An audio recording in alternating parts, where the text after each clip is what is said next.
Donc ce que vous devez comprendre, c'est que je n'ai pas construit ma richesse grâce aux cryptos. La crypto, c'est la finalité. Je considère ça comme un investissement. C'est tu as de l'argent et maintenant tu investis. Je vais vous montrer un peu pourquoi est-ce qu'en trading, je suis successful actuellement et pourquoi est-ce que les cryptos marchent plutôt bien pour moi. Donc, ma mentalité, c'était quoi? Tout d'abord, développer le bon mindset. Ensuite, tu crées un business qui permet de pouvoir générer de l'argent. Et une fois que tu as trop d'argent, ce trop-là, tu vas l'investir dans les cryptos. Prenons par exemple mon business pour que vous compreniez un peu ma mentalité. Donc, j'ai mon business. On va prendre ce début de semaine, donc lundi 23 décembre à maintenant. On est actuellement le 26. Donc, comme ça, boum, on va aller dans Revenu juste ici. Et vous allez comprendre. Donc, du 23 au 26 décembre, je suis déjà en termes de revenus à 17 443 euros. Si on prend en plus de ça mes revenus Stripe, je suis à peu près à 23 000 euros en ce début de semaine. Maintenant, imaginez la mentalité d'une personne qui, en l'espace de 3 jours, a généré 23 000 euros lorsqu'elle investit. Votre problème, c'est que vous, avec 500 euros, vous voulez aller miser ces 500 euros-là sur une position. Mais vous allez toute la journée stresser, toute la journée regarder votre écran et vous allez prendre tellement de risques parce qu'au final, le problème avec 500 euros, c'est que ton stop loss, tu ne peux pas bien l'ajuster. Tu prends tellement de risques que tu as 90% de chances pour que d'ici les prochains jours, tous tes 500 euros soient gaspillés. Ce que je vous conseille réellement, c'est de générer de l'argent, prendre une partie de cet argent-là et commencer à l'investir. Mais tant que tu n'as pas fait des montants qui sont significatifs pour pouvoir investir, ne saute pas les étapes. Je sais que des fois c'est tentant. Et je le sais, il y a beaucoup de branleurs qui sont en train de me regarder. C'est tentant de se dire, waouh, en regardant mon ordinateur et en appuyant sur 3 boutons, je peux faire plusieurs milliers, voire même plusieurs dizaines de milliers d'euros. C'est tentant.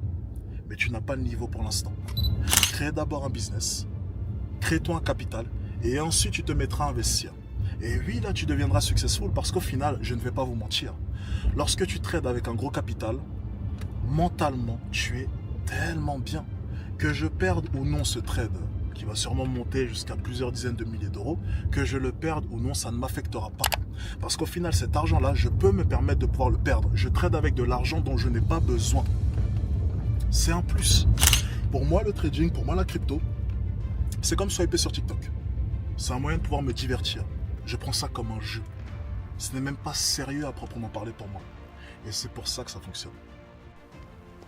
En gros, ce qu'il dit, c'est que quand vous débutez le trading en général, vous ne devez pas débuter avec pour objectif de faire de cela votre source de revenus principale.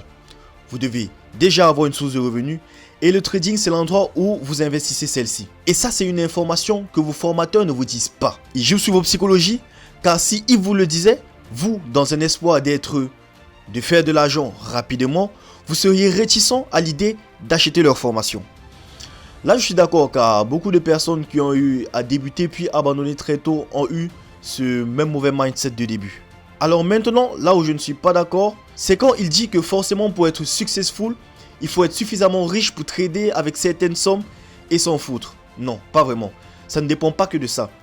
C'est vrai que la psychologie, le fait que tu sois à l'aise et que tu ne stresses pas après avoir ouvert une formation joue un rôle très important, mais ce n'est pas que ça. Ce n'est pas une condition sine qua non. Tu n'es pas obligé d'avoir de très grosses sommes ou être financièrement au-dessus de la moyenne pour débuter. Tu as juste besoin d'avoir une source de revenus te permettant d'injecter suffisamment d'argent et aussi d'avoir de bonnes stratégies, chose qui s'acquiert avec le temps et le travail constant. C'est la combinaison de toutes ces choses qui te rendront successful.